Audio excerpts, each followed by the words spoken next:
Milepost 5 artist. When I came here about a year ago, I was working in mixed media assemblages, doing a lot of 3D art. And after arriving here, there was all kinds of stuff going on when I first came, everything from yoga to art classes being offered, and there was a workshop offered by a local art store on block printing. And it was one of the few media that I'd ever worked in before. And so I took the workshop, absolutely fell in love with printmaking, and started doing both block printing and silk screening. So sort of all versions of printmaking. And through that, I got involved with our in-house theater company, Post 5 Theater, and started making t-shirts for them. And that led into doing t-shirts with the theater, and I found that of the two, I think I'm being drawn much more towards the block printing. I still do silk screening for the theater, and for special projects, I guess you'd say, in silk screening. But my primary passion at the moment is the block. Holdover from when I was doing the mixed media stuff. I still love finding cast-off items, and framing is crazy expensive. So I started mounting the block prints on bits of architecture, mostly from the Rebuilding Center, where I volunteer. And so this had been a much larger piece, but I wanted it to be part of this grouping, and so I cropped it. And it was one of those happy accidents where once I cropped it, it's like, oh, see, it was supposed to be 5 by 7 the whole time. Who knew? And so yeah, I guess that's I feel like I'm still very much in the learning curve. It was one of the kind of funny things about having the show, because I feel like I've been doing block printing for like 15 minutes, and it's like, oh wait, put it up in front of people where they can see it. But so figuring out things like, oh look, you can crop it, because like for me this one was all about the waves and this little boat and this big sea. But then I cropped it, and there was this whole other story in there, and I definitely feel like narrative is a big part of my work and my process. There's always a story in it, and then it's interesting too, having them up. You find that other people bring their stories. So there's like the story that led me to make the piece, and then there's the stories that people find in the pieces. And I mean, that's been one of the amazing things about living and working at Milepost 5 is that collaboration and that opportunity to bounce ideas off of each other and find out, what do you see when you look at my art? And what do I see when I look at your art?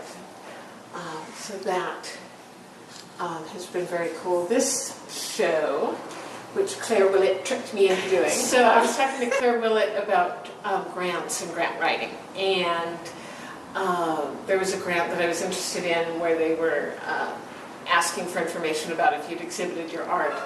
And so I'd ask half in jest if showing my art outside my room counted, because most of us at Milepost 5 who are visual artists hang our art up for First Friday outside our rooms.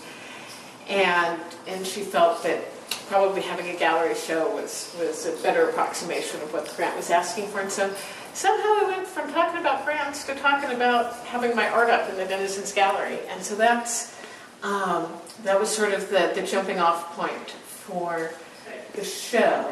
And the show is Stealing the Sun, and it takes its name from a First Nation story about Raven bringing the sun to the people. It's a very long and involved story, and I can't do justice to it, but the upshot is that the people are living in darkness, and Raven goes and steals the sun back from the dude who has it. And for me, that was sort of another example of how we interpret stories. So just as I have this story that starts the piece of art, and then somebody else comes and sort of brings their story to it, or interprets it in their own way. For me, that story resonated for me around my son's experience having a transplant when he was 12. and that notion of endings and beginnings, and a little bit of survivor guilt, and that idea that, oh my God, we stole the sun, because in order for him to live, we had to have this transplant, and somebody else had to donate. So it takes its name from a First Nation story about Raven. And what else do I want to tell you about that? So I guess there's sort of this theme of those edges of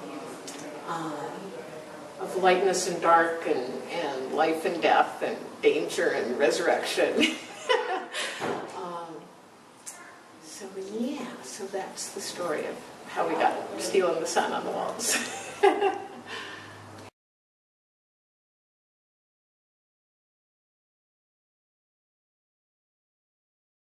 So mythology runs through the pieces and through my life, and one of the funny things was, so we started with the Native American story of Raven stealing the sun, and then as I was producing work for the show, these dogs just kind of showed up. There was this pack of dogs, and I wasn't quite sure what that was about, but it seemed very organically part of the show. And then I was reminded, actually, after the show was up, of the Norse story of Skal, who is the dog that chases the sun in its path around the solar system in that myth tradition. And in those stories, the culmination is that Skal eventually catches up with the sun, devours the sun. But in that process, it's also a story of rebirth. So as the sun is being devoured, a daughter is produced, and so it all just starts over again. And I love that notion that there aren't really endings or beginnings. There are chapters, and actually, as we hung the show, we ended up doing it in chapters. We had started when we came down to hang the show. They were originally just lined up like you so often see in galleries, and there was just something about that I didn't like, and we kept messing with it.